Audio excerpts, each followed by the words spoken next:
I'm Theresa Marsenburg. Anytime I have an opportunity to get out from behind the anchor desk, get outside, explore new places, meet interesting people, and bring those stories back to you, it makes me so excited. And I'm even more excited with this project because it combines another passion of mine, and that's walking. So you got a few minutes? I'm going to invite you to walk with me to tour some of the most historic places in Monroe County, in and around Monroe County. And to do that, we've partnered with the Landmark Society of Western New York. Larry Francer, thank you so much for partnering with us and showing us some of these somewhat hidden treasures and those that are right here in plain sight. Right, absolutely. And welcome to Stone-Tolan. Yes. Yeah. Yes, this is Monroe County's oldest building. Yes.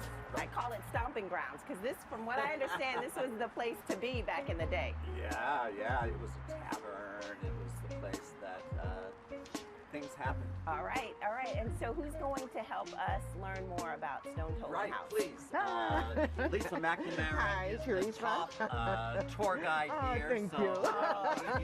And Lisa's wonderful hand. Lisa, it's right. so good to Oh, meet you. Thank you so much for allowing us to come along. Oh, come on in. All right, here we go. As we walk along, tell me who owned this? How did it come to be? Stone-Tolan. Where do those names come from? Right. Orange Stone. He lived in Lenox, Massachusetts. His father couldn't give him land. Okay. Close or cheap.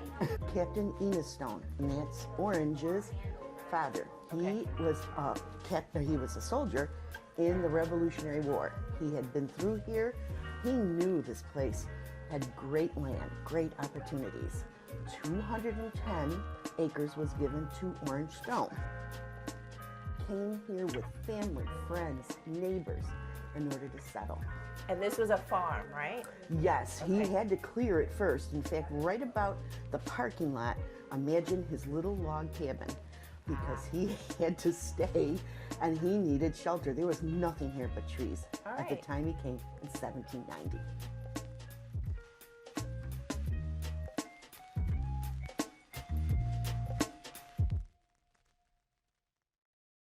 So he went from the log cabin, and then 1792 he built this, what they believe is possibly a wedding gift for his wife that he met here. Her family was of Dutch origin, and they were from the Mohawk Valley region, but he met her in Penfield. so he met, and they married and proceeded to have 8 children. Right here. 8 children right here? Right here.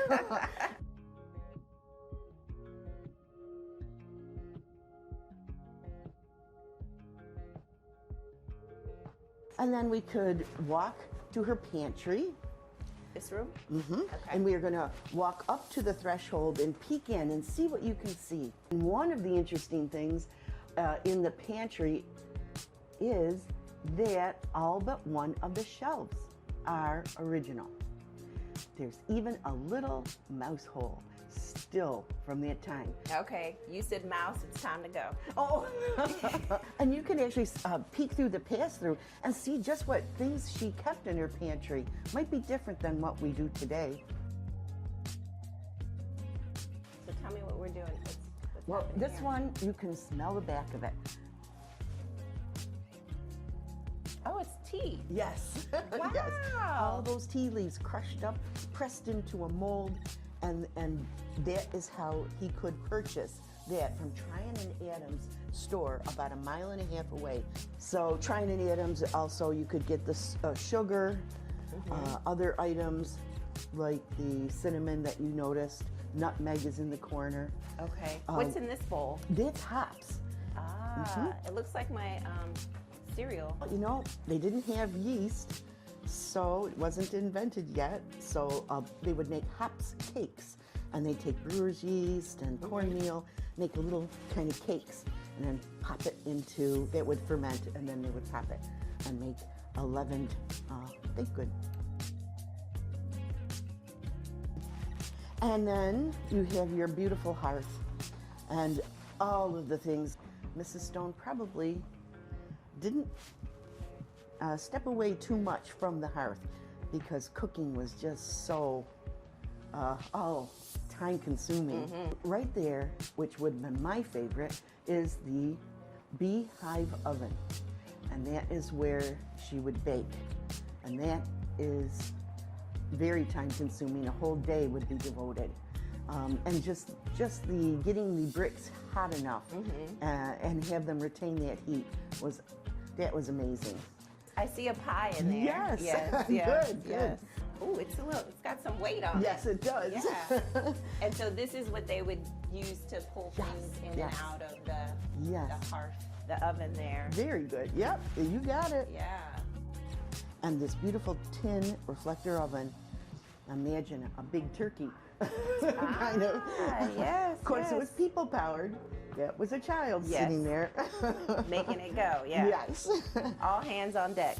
That is right. And that, you just summed up what a rural tavern is. That is exactly. People came up, anybody who came, knocked on the door, the whole family took care of them. So what's the occupancy rate here? What a great question. You know, I always, when people ask, I say, depends on the people who knocked on your door. You might get a family.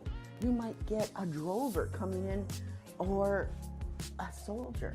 Or, you know, it depended on who was moving westward or coming in. Because this tavern became so successful, they could add on the two-story addition, which meant that Orange and his wife could move upstairs in that other room, which left this one to make some money off of. I see. The room there, which is the parlor bedroom. Okay.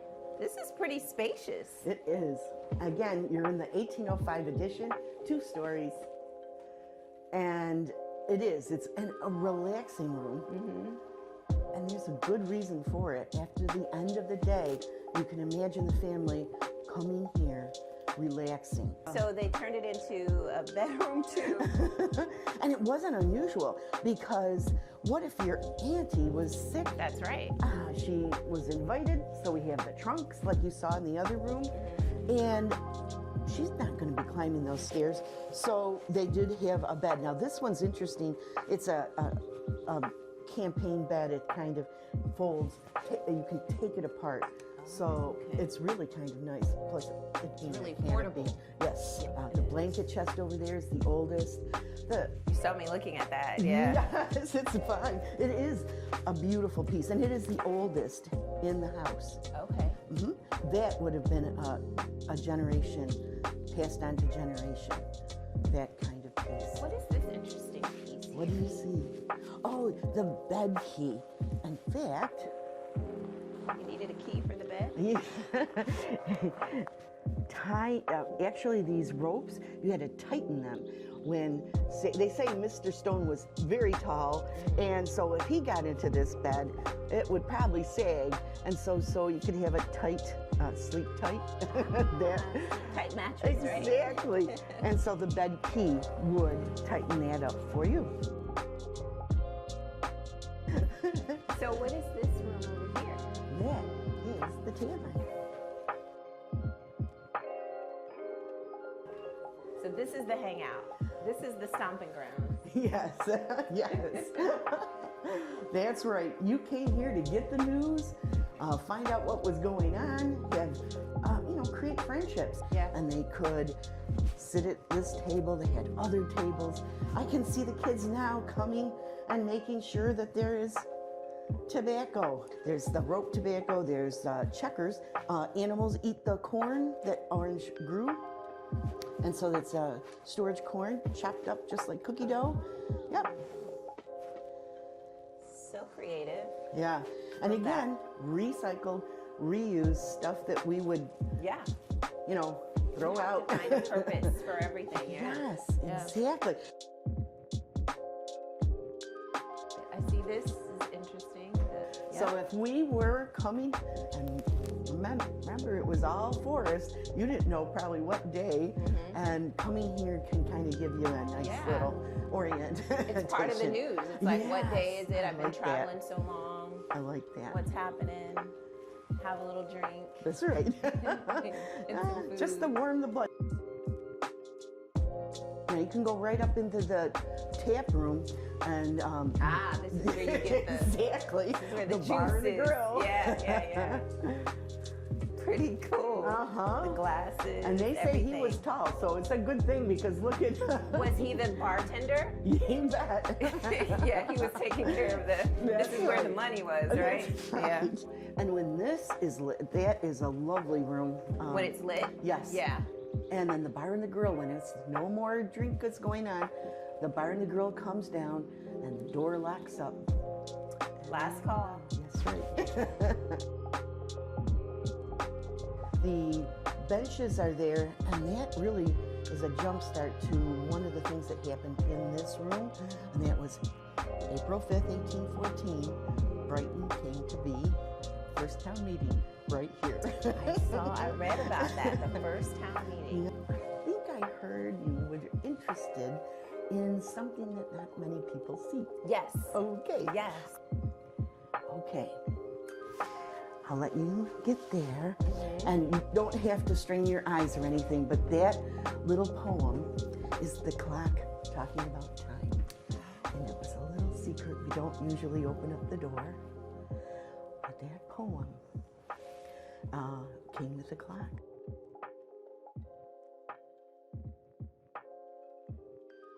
So now we're outside of the Stone-Tolan House. Cindy Boyer, thank you for picking up the tour from here. You're going to show us the grounds, the garden, and all of this. What are we going to see first? So this is a pretty good sized property right now, but when the Stone family was here, it extended all the way past the highways and all the way over to where Mercy High School is. So it was quite extensive, lot of crops. Talk about as far as the eye could see. Literally Yeah. farther than the eye Yeah, can exactly. see. But yeah, so imagine having to leave the house and go out there and work the fields that far out. So that's, we were talking about how picturesque this looks. Yeah. And I was thinking, the Stone family probably thought, oh my goodness, there's so much work to be done. But yes. grateful for what they have. Absolutely. So the kitchen garden, more for things that you're going to be using directly in the kitchen. Uh-huh. We have a wonderful horticulturist, Loretta Charms, in charge of all of our properties. Right. But she also helps manage the volunteers that care for this garden. So use your imagination and you can see all of the vegetables that would be growing in here. And then along the side here is the herb garden, Yeah. which would have three purposes. So culinary, for food, for herbs that you're going to eat, medicinal, and then also housekeeping. Yes. So cleaning agents, that sort of thing. right. So that was an important area to be able to maintain and keep well. And I got to say, this is representative. It was much, much larger. I mean, maybe 3 or 4 times based on the archaeological dig that showed where things were on the ground. Got it. So it's not like the crops, Yes. which are acres, but something that's accessible, and maybe it's a good thing that you have 8 or so children that can then go take care of Right. the kitchen garden. Yes. You need a big family for that, for all the work. It's a useful thing. And then the rest of the property, you see places where, you had to be pretty self-sustaining. There was a store that was within an easy horseback ride, not too far away, so they were able to purchase items. But as far as feeding your family, feeding the travelers coming to the tavern, you need to be able to get food on your own from your location. So that's why we have the apple orchard. They were known for having an apple orchard. It was said that Orange and Elizabeth Stone had one of the few cider mills in the area, something to press the apples and make cider, which was a very common beverage at the time. Right. You couldn't necessarily trust water. They didn't know why. They just knew if you drank water, you sometimes got sick.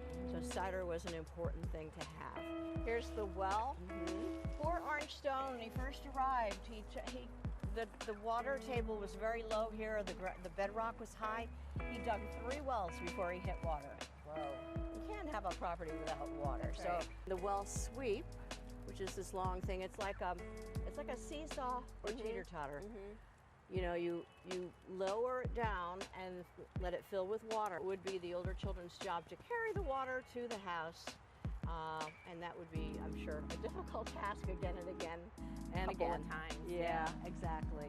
So you're seeing a barn here. Finally, we Tolan get to family. the Tolan The portion. Tolan Yes. family. We really interpret the Stone family because they were here when this country was new and forming, and people were forming governments and deciding how they were going to live as new Americans. So that's really our focus of our interpretation.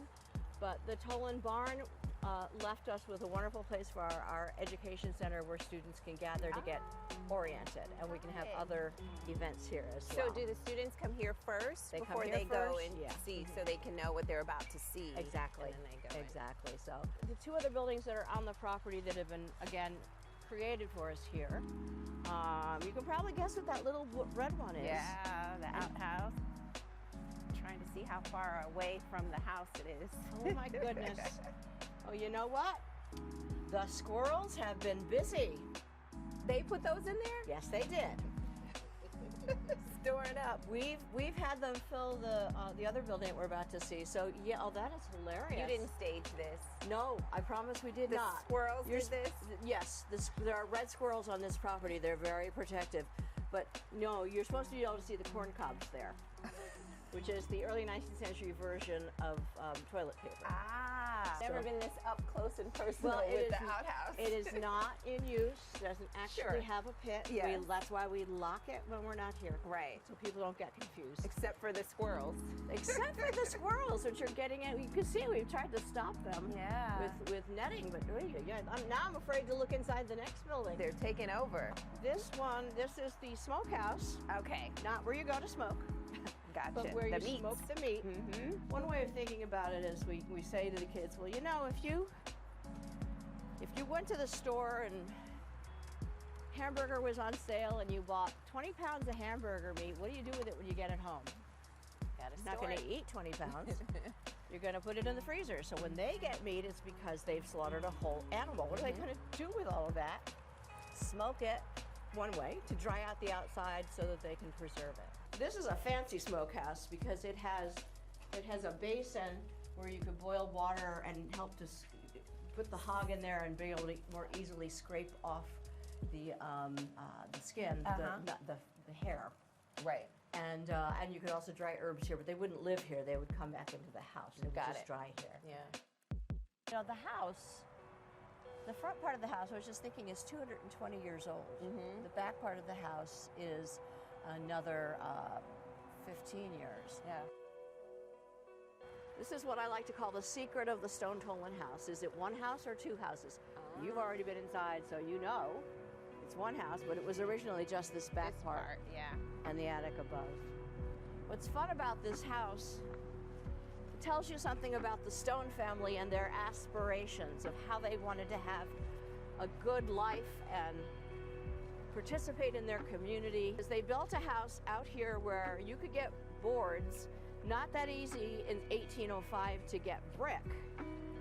But we know that these are the original colors because we've had paint analysis done down to the original boards. Okay. So it's a brick house with stone coinwork on the edge, but it's really all wood. So you can knock on it Yeah. and see that it's wood. Yeah.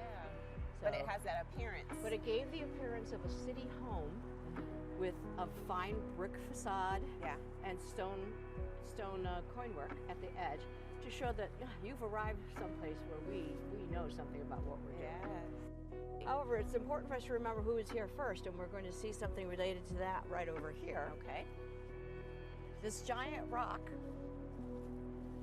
this is the Council Rock, a landmark in the literal sense, and it was useful for the Haudenosaunee, the Seneca people, Okay. to have a gathering place where they will meet by they always said the rock and the elm. There was a very large elm at the time. But there is actually a plaque commemorating it over here to the memory of the Nandawago, the great Seneca keepers of the Western Door, this rock around which, according to tradition, they gathered for councils. So this is where they would gather and then not necessarily stay here, but it's where they'd meet up, go off and have their governmental meetings. Wow. The Seneca in this area knew the Stone family.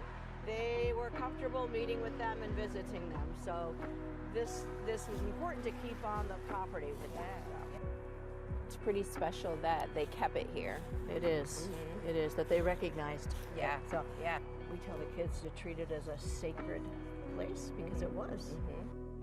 This really was a place where everyone came, Native Americans, African Americans. It was a public gathering space for people from around here, for the town of Brighton meeting, and for people who are traveling to come see the beautiful Genesee Falls. It's all tied in. It is. It is. It's just wonderful. It's where they figured out how to run a community.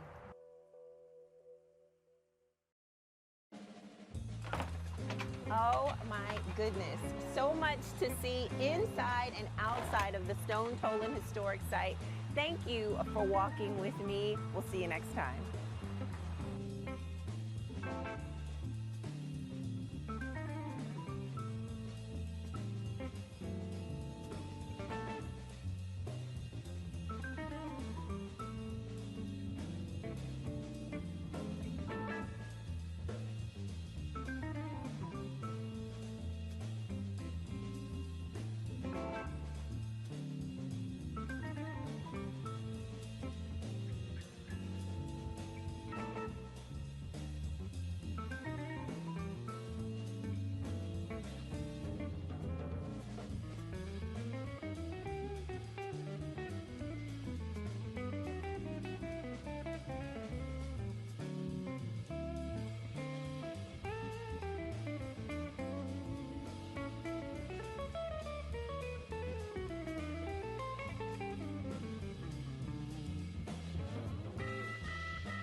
Get the Rochester First streaming app today for everything you love from News 8 On Demand, plus exclusive shows you won't see anywhere else. Search ROC and download for free on Roku, Amazon Fire, and Apple TV.